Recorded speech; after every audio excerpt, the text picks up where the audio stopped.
Welcome to the latest iteration of my life's work. My mission is to invent an all-new format for immersive storytelling on a tiny budget with limitless potential. I call it a videodrama. As a proof of concept, I present to you the first chapter of my original epic videodrama series, The World Storm. I must kindly ask you to suspend your disbelief and pardon the artsy-fartsy turtleneck. I understand that it will be necessary to employ additional illustrators and performers to fulfill my creative vision. For the time being, this is essentially a one-man show. It would mean the world to me if you would share this video out to your social media of choice. Be advised, the story contains verbal descriptions of intense violence and gore.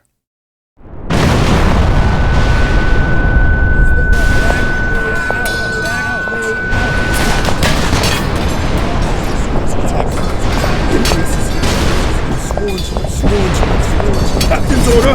Get the hell out of here! Hell out of here! Hell out of here! Hell out of here! Hell out of here! Hell out of here! Hell out of here! Hell out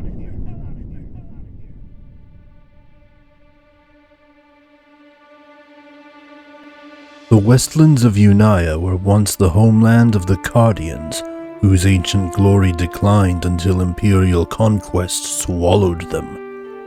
The Mosan Empire became the largest nation ever known. Its apex era saw tribute flow like gold rivers to the capital in the Eastlands. Native and migrant alike forged a new culture over the ruins of old Cardia. They grew to value genius over labor, loyalty over fealty, and the Emperor was no one to them. A rebellion arose at the word of three heroes, the Cardian philosopher Kalpalas, the renegade vicereine Lyra du Sol, and General Arma Rosk to command their armies. The war of rebellion raged. Through bloodshed and toil, the Westlanders seized the dream of a new sovereignty for themselves. Lady du Sol declared herself Archduchess of a new aristocracy of Dusolia. Kalpalas freed the ancestral lands of Palazea to the northwest. Arma Rosk retained power in the northeast, where loyal knights and adoring masses foisted a kingdom upon him, the Kingdom of Roska. It is the 5th decade of the 17th century KC. The Westland nations once forged in alliance have become like bitter neighbors. With sinister forces astir elsewhere in Unaya, a frayed tapestry begins to unravel.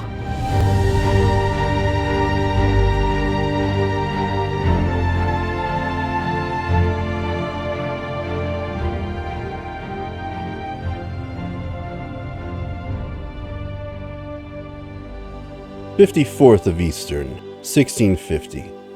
Daybreak signaled the call to work for the folk of the Roskin Hillboroughs, a breadbasket of a land rolling and fertile, where farmers plowed the ready soil and seeded fruits and roots. Water pumped uphill cascaded into stepped paddies below.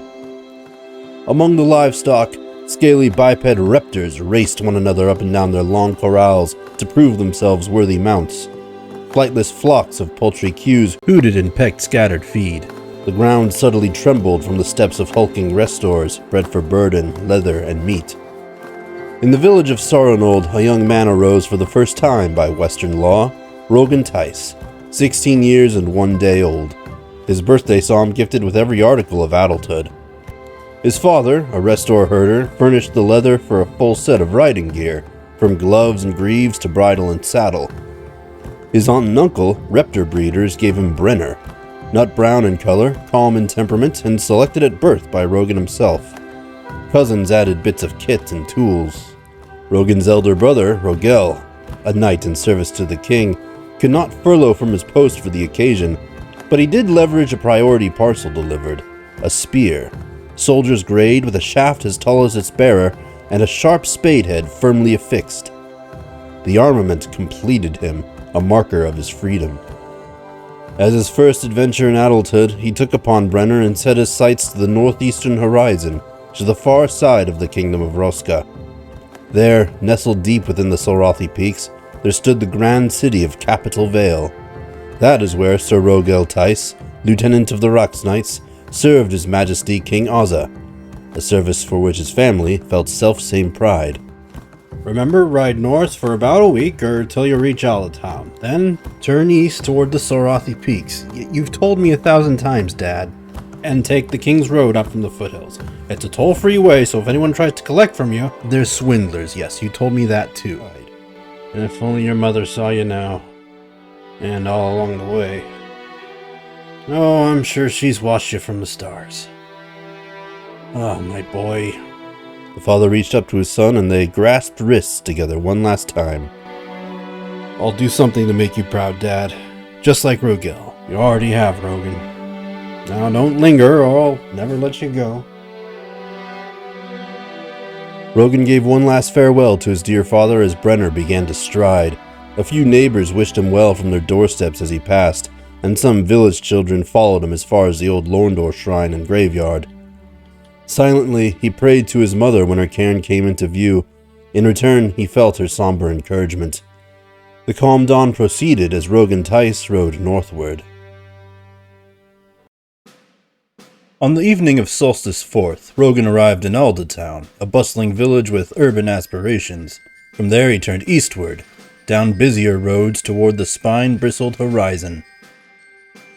On Solstice 8th, Rogan came to Archway, the small city at the foot of the Sorothi Peaks. Rogan had known the peaks only from description or great distance.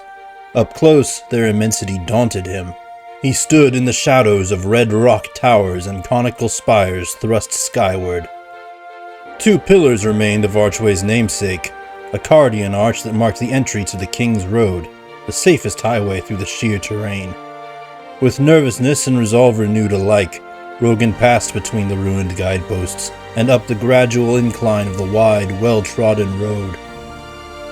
Those sky-reaching stones defined Roska, a terrain for which other tongues knew the country as the Bulwark Kingdom. The weather was arid, desert-like, the hot air parched under the summer sun. Frequent shade under the high spires offered relief from the heat, as the road itself often dug into the mountainsides and hugged around their many curves. Those vertigo heights stole Rogan's breath, not only for the view to a plunge, but for his knowledge that criders teemed in those abyssal cracks, crusty-shelled and 8-legged predators that hide within the very mountains. Roskans both feared and revered the crider, and rarely dared venture between the mountains, lest they hunt or be hunted. Then came the 27th, Solstice Day, the blithe festival to Naya the sun, on the middle day of the month. Carnival jubilations greeted Rogan as he arrived in the city of Crossway, where the meeting of many roads drew a great gathering under the long daylight. Only once in his journey did he brush with danger, when he ran afoul of an aggressing crider. It crept up to the road from its deep nest, in search of carrion. Rogan froze, as did Brenner by his master's lead. They marveled together frightfully at an array of stalked and sunken eyes, the motion of many legs, a rigid red exoskeleton. It probed them back with long feelers, and weighed in its cold mind if the live prey was worth the pounce. Then, from down road galloped a Vendknight, patrolman of Roska's roads. With a confident shout and brandished lance, the knight commanded the beast to submission, and it scurried off back to the crags below. Rogan thanked the guardian for his duty, but only hours afterward did the close call occur to him. That Vendknight's selfless and unhesitant action impressed the young man indelibly, and Rogan never even asked his name. Rogan had traveled for 52 days, almost the whole month of Solstice. A hardier rider could have made the same distance in half the time, or a speedy courier in but a quarter. But no matter how swift or slow, Rogan would never forget the moment he rounded the last bend to Capital Vale. The peaks gave way to a vast valley, like a clearing in a stone forest, and urban sprawl covered it from end to end. Above all stood 3 enormous buttes clustered in the middle of the basin. Tall stone walls encircled their surfaces, broad bridges interconnected them, and countless red-shingled roofs crowned them. The kingdom's heart beat from those citadel plateaus, the high city of Sitaponto. Just beyond the vale, Mount Urodar impressed itself on the northeast horizon. A giant fossil of the king of all criders spans the mountainside, dormant as stone for centuries, visible from far and wide. The King's Road carried Rogan down from the peak-bound highway into the broad thoroughfares of the Vale. A northward turn at a crossroads square led up the main causeway to the districts of Sitaponto. The common district lay atop the first of the plateaus, shortest in height, yet so tremendous that the Sorenold village would fit upon it 100-fold. Several lanes separated inbound from outbound movement, and Reptor riders from Restor freighters. The causeway switched back twice to ease the steep incline. Under a great gateway, teams of Ven Knights inspected and inquired. Their efforts dragged the passage to a crawl. Rogan spotted a Rox Knight's pale Reptor in the boulevard beyond the gate, and upon it, a familiar face. Rogel! Hey, Rogel, over here! Rogel smiled to recognize his grown-up brother. He flashed his knight's crest and beckoned Rogan forth. He got down and led Brenner ahead past the queue, and, ignoring loud complaints of nepotism, the two Tais sons reunited in a brotherly embrace. Rogan felt a short sword strapped to Rogel's side underneath his green finery. "You didn't have one of those the last time I saw you. That's a captain's sword, isn't it? Were you promoted again and never wrote home about it?" "Oh, I wrote home about it, all right, but a couple weeks ago. My division's captain retired, and General Sortis thought I'd be best to replace him." "Well, congratulations, Captain." "Congratulations yourself. On finally becoming a man, I mean. Come on, I know a good place for a drink around here. My treat. I've waited too long to buy you one, Rogue." In a grime-crusted booth at the famous tavern Fang Maulers, the brothers Tice continued their conversation over liquor-laced ale. "So what are your plans in the city anyway? I know an armorsmith in need of an apprentice. Not a bad line of work." "Actually, I've started to think I might like to be a knight." "A knight? Like me?" No, not like you." "Okay, I guess like you. You realize you have to join the army first, right? And then serve 5 years with a spotless record? Or worse, prove yourself useful in action. Don't get me wrong, I won't stop you, but just think about it before giving your life to it, that's all." "So, Rogel, since you're a captain of the King's Guard and all, do you think you can take me on a tour of the palace?" Psh, that's a hell of an ask. Wait till I finish my third drink, then you can talk me into it. "Oh, I was just I mean, I'll owe you the realm for it." Yeah, pipe down about it, will ya? First I'll have to lend you something finer to wear. You can't waltz into the palace dressed like a peasant. The brothers finished their drinks and quit the joint. Astride Reptors, they rode further and crossed a ramped bridge up to the second plateau, taller than the first, yet less broad, where the metropolitan district carved a dense, stone-born skyline. There stood the brokers' houses, where trade itself was traded. Colosseums of sport, theaters of drama, guilds of industry, libraries of academy. There too stood the hall of the Rox Knights, Rogel's residence. Stopping there, Rogan washed up from the dusty road and borrowed an embroidered blue tunic from his brother's wardrobe. They continued on to the bridge that led up to the palatial district, tallest and smallest of the 3 buttes. There was another checkpoint manned by ardent Rox Knights at attention. Rogel spoke to the man in charge there. "Lieutenant Birius, sir." "Captain Tice, sir. I wasn't expecting you on your day off. I'm here for an impromptu inspection. My brother Rogan here will assist." "Respectfully, sir, I doubt General Sortis would like the sound of that." "Sir Birius, I can think of nothing that General Sortis would like the sound of." "Right you are about that, sir. I wouldn't go over your head about it. Good man." The brothers moved along up the Grand Causeway. So that was my post for about 4 years. They arrived to the top where the pyramidal palace met Rogan's eyes, an ancient 6-step temple converted to the castle residence of Roskan royalty. Florid hanging gardens adorned its edifices, and obelisks crowned its summit. Rogel saw the awestruck look on Rogan's face. "Yeah, that's how I looked the first time I saw it up close too. Come on, I'll show you inside." The outermost step walled around the pyramid, suspended by many fluted columns, so thick that a dozen men could not surround them. A gallery filled the vacuous space beneath it. where original Sorothi designs still shone vividly on the ceiling. A wide stairwell led up to the outer step, flanked by two marble statues most immense. On the left, King Armorosk I, and on the right, the Lorna Titan Soroth, the Lord of all Criders. Atop the stairs, green tiles underfoot gave impression of a stone lawn, and potted trees in bloom showed the colors of the season. From the edge of the hanging garden, the pair looked out to the wide view to the Vale. Motley streets and red-shingled roofs stretched out for miles under the cloud-dotted sky.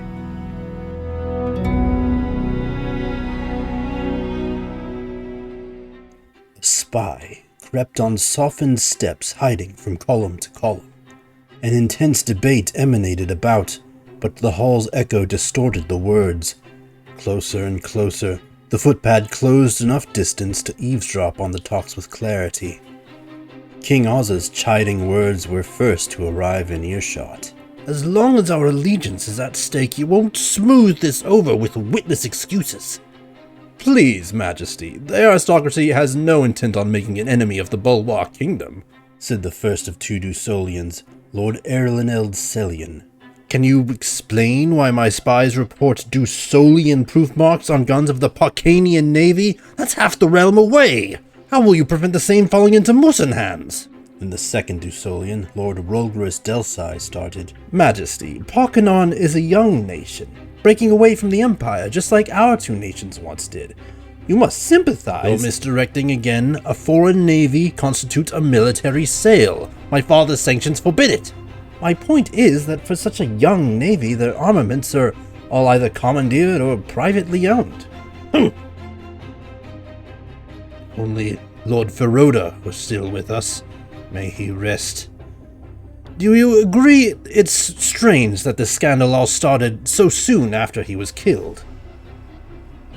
What are you implying? No more than you infer, gentlemen.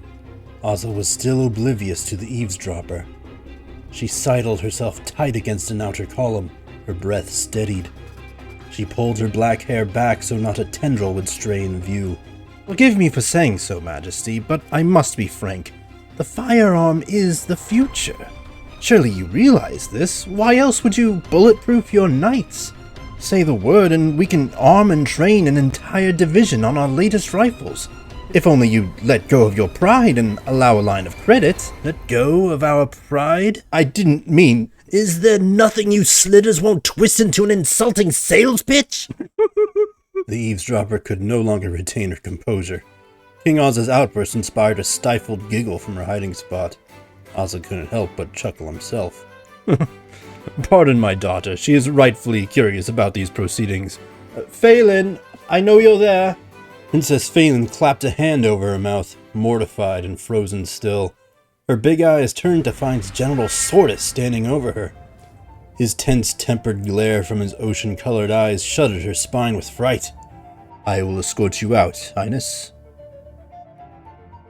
The taciturn general, her father's right-hand man, led Feylin away. She followed for as far as the outer hallway, where she began to feel small, not only humiliated but annoyed to be so. Mr. Sordis, I think I can find my way out for myself. She quickened the way to the outer gardens. The general knew his place and let her go. In the open air again, she breathed the sweet aroma of the blossom trees and calmed herself on a balcony. She looked down to see a pleasant surprise on the level below, the big brother she never had. Sir Tais, why aren't you enjoying your day off? Your Highness, good day.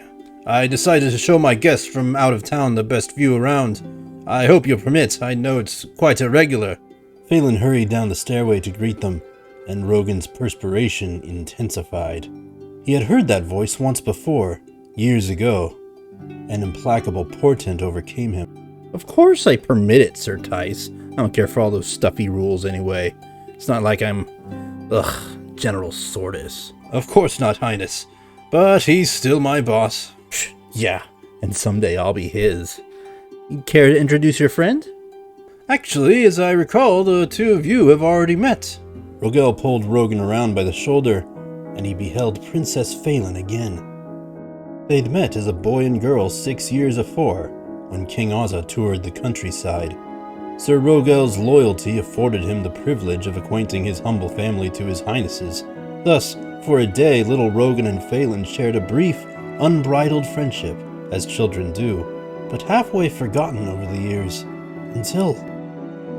Oh, by Naya, I don't believe it, you're Rogan! He knew not the courtly or proper response. His hands hovered outward and awkward. When she released, he got his eye full.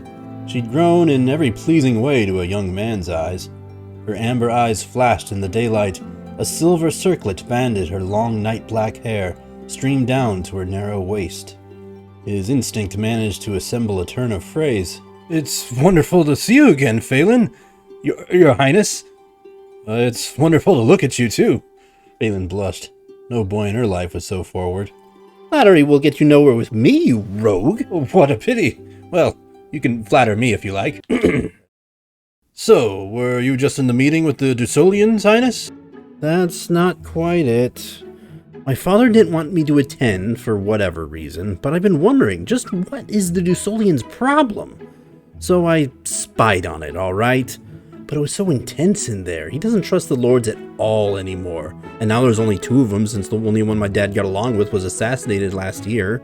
Anyway, that's neither here nor there. I'm getting to the best part. I cracked up when I heard my dad yell at them like, "Is there nothing you slitters won't twist into an insulting sales pitch?" I was so bad. Shoot. I'm starting to feel bad about it now. I'm sure it'll all be fine, Highness. Your father knows how to handle them. You're right about that. Well, I really ought to get back to the study. I told my tutor I was using well, that was half an hour ago. I'll see you tomorrow, Sir Tais. Of course, Your Highness. But maybe I'll see you around too, Rogan. Anytime, Princess. Just send a royal summons. I'll make the time, he hailed after her, and found his eyes following her hips. Ow! Eyes up, you mongrel.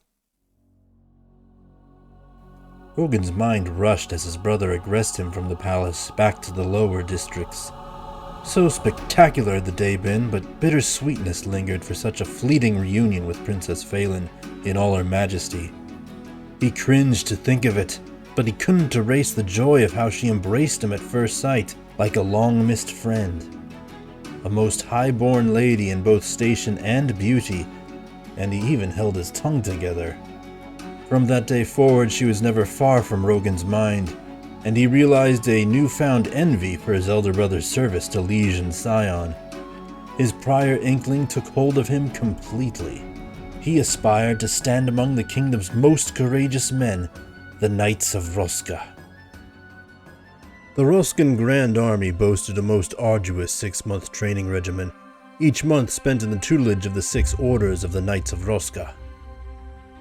First, the honor guards of the Rox Knights imposed the basic training, marching instruction, physical conditioning, and book study of military protocol. The process weeded out the weak, unready, and unsound. Many recruits drop out or are found wanting.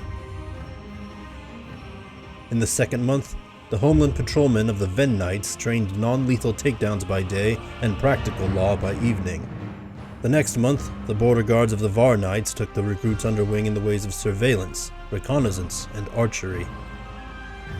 The Orloff Knights, weapon masters, furthered the trainees' combat arts, the ways of the spear, the axe, the sword, and more. During the 5th month, recruits took to mounts with the Reptor Knights cavalry. Their training exercise routed throughout the inner regions of the Sorothi Peaks, from Capital Vale to Arma's stronghold, the Cold Sea Cliffs to the town of Crossway. The 6th and last month was the school of the Kreider Knights, who answered first to the gravest public dangers, kidnappers and violent dissidents. They drilled their pupils through desperate mock scenarios, and then one final obstacle gauntlet to pass examination. Their trials completed, new men ascended to the echelon of soldiers for king and country. Rogan Tais, proven apt to riding, was assigned to the 16th Mounted Division, an auxiliary unit adjunct to the Var Knights' 29th Eastern Company, the Border Patrol in other words. Rogan's post was Fort Ornar, a walled watchtower at the summit of a bluff right at the edge of Saroth's Ridge. The outpost garrisons 20 men and their reptors. To the east, just beyond their battlements, The Mason Empire. The pillared plains of Arkatal lay at the bottom of a sheer cliff drop, a vast grassland landscape interrupted by massive stone columns. Though just a day's swift ride from Capital Vale, the fort felt far more remote. Its access road led nowhere else. The 22nd of Proxtern, 1653. Fort Ornar. Rogue, hope you're well. We're preparing a tour at her behest. A leisure trip along Solroth's Ridge. We'll be seeing the view from Ornar. I sent orders to your commander to expect us. Thought you'd want to know, but better not ruin the surprise for anyone else. Your brother. Rogan reread the message for about the 50th time since he received it days prior. There was only one person Rogel could have meant by her, and Rogan was the only person who would catch the meaning. They would arrive any moment. The post commander, Lieutenant Redrick, fully armor-clad, directed his charges. Shape up, step to it. I need the whole fort squared away. For once. Assuming an inspection loomed, the men of Ornar spared no detail. Their armor of tough rester leather, oiled to a sheen, strapped fast over gambesons. To cap the uniform, padded cowls that paled in light of the knight's handsome visors. A call-out came from atop the gateway. "Riders, approaching from the northbound road." Ours? Back from patrol? "Nah, 10 riders. Looks like the Rex Knights." Sir Redrick ascended the ladder to the battlements to see for himself. Oh, great blazes, it's them. And they're coming fast. No time to finish tidying. Look alive. Line up on the double. Open the gates. By Redrick's command, the soldiers stood at attention before the open gateway. The thundering talons of galloping raptors approached. The question occurred to the soldiers, why so swift? Something was wrong. The 10 mounted Rax Knights barged through the gateway, silver armor shining, and amid them, there she was, Princess Feylin, side saddle in tandem with the captain of her guard, Rogel. He helped her off before dismounting himself. "Who's in command here? You're the lieutenant, yes?" Yes, sir. Lieutenant Redrick. I'm Captain Tais. Shut the gate. Barricade it if you can. Yes, sir. Boys, get after it. Sir, what's the matter? "There's a Yoxanese warband short on our tail. They outnumber us some 3 to 1, and their commander is a Gigan." Gigan? A Yoxanese warband? The day clearly had taken a turn Sir Redrick had not expected. Yoxanese by outfit, surely Musan by command. Of course. All right. Step 2, men. We're under attack. To stations. Move! Move! We've trained for this. Today you all earn knight's crests. Rogan! Rogan! Tell me you're here. I'm here, Rogel. Oh, thank Naya. I was afraid you were one of the patrolmen we found along the road. Their bodies were the ambush bait. They're Solrothi Knights now. Solrothi Knights. The honorific bestowed on Roskan regulars killed in action. Their names would be etched on the walls of Sitaponto to protect its people forever. But damn him slaughtered the rest of the girls and 5 of my men. Rogan, can you help her up? She's seen too much. Feylin sat in the middle of the ordered chaos as the soldiers prepared the defenses. Her hands clasped over a quaking heart. Her silver circlet hardly held her tossed and twisted hair. Even the luster of her amber eyes had dulled. Rogan approached her and tried to move her from the ground in her distress. "Your Highness, please, you should stand. Feylin, it's me. You do remember me, right? Rogan, I wanted to see you today. Why did this? What's happening? Look, Feylin, this fort yard is going to be a battlefield and who knows how soon. You have to get up. Right. I have a duty to safeguard myself. This'll all be over soon. I promise." She nodded her head, with fear and hope mixed together in tearful amber eyes. 2 Rax Knights took the Crown Princess away to guard her within the watchtower. With the men in battle positions, an uncalm quiet came over the place. Soldiers arrayed shoulder to shoulder behind the barricaded gate, spears up. Bowmen lined along the top of the wall, arrows nocked to shoot. Lieutenant Redrick and Captain Tais awaited the sign to issue their next commands. Rogan rushed up the wallside ladder to his brother's side, where he saw over the battlements a raid party from the Yoxanese steppes, dozens darkly armored, and mounted by twos upon beastly lopers. The long-bodied beasts bared claws and fangs. Their masters brandished swords and axes, and some shouldered muskets, long-barreled and loaded. The Gaigan commander Rogel had warned of stood high among them, a war-bred man of giant stature. Ancient curses adorned his armor, white ash dusted his face, and his sighs lent demonic timbre to his voice. I am War Chief Zenkadi, and I speak for Emperor Ixis. Have you my quarry cloistered? I am Captain Tais, and I speak for King Ozza. You will never take it without a fight. Fool! He gestured orders to 4 men. Each launched metal spheres through spring-loaded tubes. The payloads hissed high over the wall and thudded together in the middle of the yard. A hapless soldier broke rank to investigate them, before Sir Redrick ordered, "Grenades! Take cover!" Men dove aground, but for the one he'd taken too late. The blast peeled him open, scattered with shrapnel, and bits of him landed all over. Shards lodged into the limbs of the unlucky. Shock and terror took the rest. "Arrows, now!" The archers struggled and shot aimless into the horde. Few found marks, most glanced off enemy armor and into the dirt. Then Zenkadi took up his dense-headed warhammer. One wide swing splintered the barred gate apart. The force sent several asunder. The Gaigan lowered his head to enter under the archway, and the monstrosity of him petrified the Roskan host. The fearsome raiders started to spill into the fort behind their Gaigan leader. With defenses broken so swiftly, the Roskans could only try to contain the breach. "Vrax Knights, attack! Keep them out!" His men mustered courage and charged forth against the rush. Bright lanceheads fended against them, but deathly Zenkadi struck back, brushing knights aside like bugs. Their armor crinkled where impacted, grave injury caused within. Their musket barrels emerged over the shoulders of their vanguard. Fire and steel volleyed. Musket balls ripped through defenders and gunsmoke engulfed the scene. Some shots ricocheted off knights' armor to burrow into the soldiers beside them.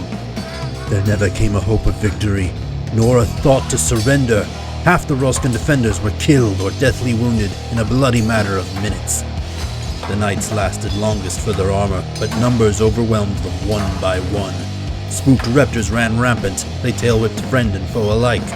Lieutenant Redrick from the wall drew his sword and jumped, his blade aimed for Zenkadi's head unhelmed. The Gaigan pivoted. Sir Redrick's mark missed, but he fell heavily heaped at the enemy's feet. Zenkadi pinned him under boot, raised his hammer, and swung it like a windmill blade. Redrick's helmeted head ripped free and rolled away. Rogel grabbed Rogan roughly. He saw his big brother's mouth move, but heard only a ring through the din. He repeated himself, louder. "Is there a back way out?" "Through the stables! We have a back road hidden in the brush." Rogel heard half of Rogan's words, but understood at least the affirmative. "Take Brenner, I'll cover your escape, come on!" With his lance in one hand and sword in the other, Rogel led his brother around the wall to the far side of the enclosure and descended. An enemy saw them and rushed with bludgeon brandished. Rogel counter-thrusted a mere moment too late. The foe parried quick and laid into the softer target. Rogan flinched under attack. A blunt strike fell on his right forearm, a gruesome snap. Mangled agony quaked him. When he managed to open his eyes, he saw his attacker cut down by an infuriated Rogel. "Go, Rogue, get your ride. I'll hold them off. You must inform General Sortis what's happened here." "Rogel, you can come with me. There are plenty of raptors." "My place is here. I'm sworn to protect her." "But Rogel!" "Captain's order! Get the hell out of here!" Rogan obeyed his brother and commander, even as more foes essayed him. Within the stable, Rogan's approach eased Brenner's panic. He holstered his spear into the saddle and unlatched the back door with his good left arm. His right hung misshapen and useless. It throbbed against every effort to mount the Reptor and set his feet to the stirrups. When finally Brenner's legs and Rogan's were as one again, they bolted away. Every gallop stung. They rounded Fort Ornar by the narrow back road, clear from view. He fled as per his desperate orders, and he did not look back, except in his mind's eye. He could still see Rogel fight off many foes for his escape, and Feylin. Oh, Feylin! her fear and hope together in one expression of the promise he had made.